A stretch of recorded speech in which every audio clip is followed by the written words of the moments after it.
नमस्कार, आप सभी का जयन रेसिपीज यूट्यूब चैनल पर हार्दिक स्वागत है। आज हम देखेंगे लंच बॉक्स प्रिपरेशन। बहुत ही कम समय में बनाएंगे, बहुत ही आसान तरीके से बनाएंगे और बहुत ही कम मसालों में। तो अगर आपको बहुत ही सिंपल खाना खाना पसंद है तो इस तरीके से आप बहुत ही कम समय में अपना लंच बॉक्स बना सकते हैं। तो हम इसे कैसे बनाएंगे तो चलिए देखते हैं। इस वीडियो में अंत तक ज़रूर बने रहे क्योंकि अंत में आपको कुछ टिप्स भी मिलने वाले हैं।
कुठं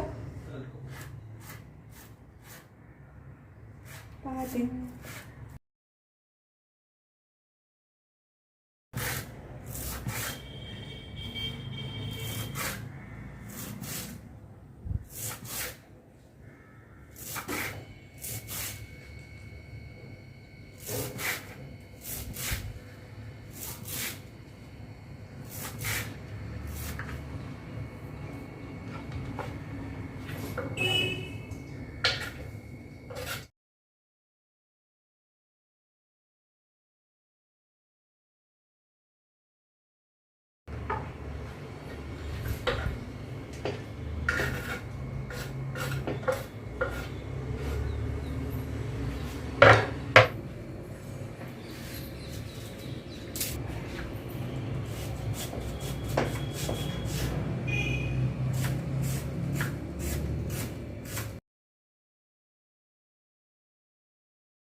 Yes. How's that?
हम्म, बराबर।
हम्म,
तो सबसे पहली टिप ये है कि आप अगर कोई भी हरी पत्ते की सब्ज़ी बना रहे हैं, जैसे कि पालक हो, मेथी हो या फिर शेपू हो, अन्य भी कोई ऐसी सब्ज़ी जो कि हरे पत्तों की सब्ज़ी है, उसे पहले साफ़ करना बहुत ही ज़रूरी है। अगर आप सुबह बनाने वाले हैं ब्रेकफास्ट में, यानी कि वो सब्ज़ी आप सुबह बनाएंगे या फिर लंच बॉक्स में लेकर जाएंगे, तो उसे आपको रात में ही साफ़ करके रखना है। सबसे पहली टिप तो यही होगी, क्योंकि सुबह उठने के बाद आपको अगर समय नहीं है तो खाना बनाने के लिए देर हो सकती है। दूसरी टिप ये है कि अगर कोई आप फल सब्जी ऐसी बनाने वाले हैं जो कि आपको सुबह बनानी है, तो आप उसे काट कर फ्रिज में ना रखें, क्योंकि अगर आप फ्रिज में रखेंगे तो वो ठंडी हो जाएगी और आपको वो सब्ज़ी बनाने के लिए उसे रूम टेम्परेचर पर लाना होगा। तो आपको उसे कम से कम आधा घंटे के लिए फ्रिज से बाहर निकाल कर रखना होगा। तो ऐसा करने से एक तो सब्ज़ी का जो पोषक तत्व है वो भी उसमें से चला जाएगा या फिर आपको कम मिलेगा। तो इसी वजह से फल सब्जियों को आप रात में ही काट कर फ्रिज में ना रखें। आप चाहे तो लहसुन छील कर रख सकते हैं या फिर हरा धनिया अच्छे से साफ़ करके रख सकते हैं, हरी मिर्च के डंठल निकाल कर रख सकते हैं, अदरक को छील कर रख सकते हैं, लेकिन सब्जियों को काट कर ना रखें। सब्जियों को हम ताज़ा ताज़ा काटें और सुबह ही बनाएं। इसके बाद की टिप ये है कि अगर आप कोई भी हरे पत्तों की सब्ज़ी बना रहे हैं तो हरी मिर्च का इस्तेमाल कर सकते हैं। ताज़े हरी मिर्च का ठेसा बनाकर इसमें डाल सकते हैं, खाने में बहुत ही स्वादिष्ट लगता है अगर आपको पसंद है तो। इसके बाद बारी आती है मसालों की। जितने सिंपल तरीके से हो सके आप सिर्फ हल्दी, नमक और मिर्च डालकर ही सब्ज़ी बनाएं तो बहुत स्वादिष्ट बनती है। और हमेशा याद रखें कि सब्ज़ी बनाते समय आपको उसे मध्यम या फिर धीमी आंच पर बनाना है, ज़्यादा तेज़ आंच पर नहीं। अगर आप तड़का लगा रहे हैं तो मध्यम आंच पर लगाएं और उसे तेज़ आंच पर थोड़ी देर तक पकाने के बाद फिर से धीमी आंच पर ही पकाएं। इससे सब्ज़ी का स्वाद अच्छा आता है और कम पानी में ये सब्ज़ी पकती है, वो चाहे हरे पत्तों की सब्ज़ी हो या फिर फल सब्ज़ी हो। इसके बाद की टिप ये है कि आज की जो हम शेपू की भाजी बनाने वाले हैं उसमें मैं हरी मिर्च और लाल मिर्च दोनों का इस्तेमाल करने वाली हूँ। तो अगर आपको पसंद है तो किसी एक मिर्च का भी इस्तेमाल करके आप ये सब्ज़ी बना सकते हैं।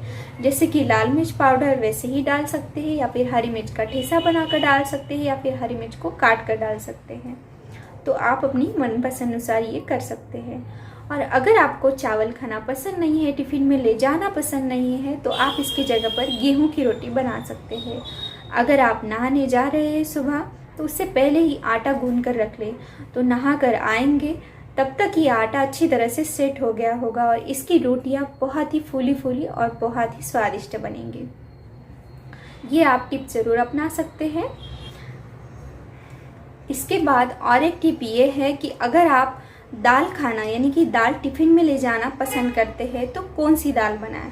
तो सबसे पहले तो मैं यही कहूँगी कि मूंग की दाल बनाएं, क्योंकि वो पकने में बहुत ही कम समय लेती है और खाने में स्वादिष्ट लगती है। अगर आपको अन्य कोई दाल पसंद है तो आप उसका इस्तेमाल कर सकते हैं या फिर मसूर की दाल का इस्तेमाल ज़रूर कर सकते हैं।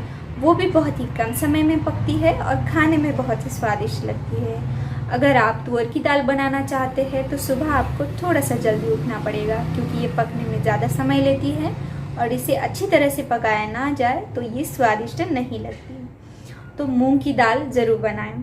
अगर आपको टिफ़िन में ले जाना है तो मूंग की दाल सबसे बेस्ट ऑप्शन है। अगर आप चावल खाना पसंद करते हैं तो मैं कहूँगी कि चावल पकाते समय ज़्यादा पानी का इस्तेमाल करें और चावल का पानी यानी कि चावल 80% पकने के बाद उसका पानी छान लें और बाद में इसे 2-3 मिनट के लिए धीमी आंच पर रख दें। तो इस तरह से बनाए हुए यानी कि पकाए हुए चावल बहुत स्वादिष्ट लगते हैं खाने में, और मैं हर रोज़ के खाने में इसी तरीके से चावल बनाती हूँ। तो आज का वीडियो आशा है कि आपको ये पसंद आया होगा। वीडियो अगर पसंद आया हो तो वीडियो को लाइक करें, चैनल पर नए हैं तो चैनल को सब्सक्राइब कर लें। मिलते हैं अगली वीडियो में एक नई रेसिपी के साथ। इस वीडियो को देखने के लिए आप सभी का बहुत बहुत धन्यवाद।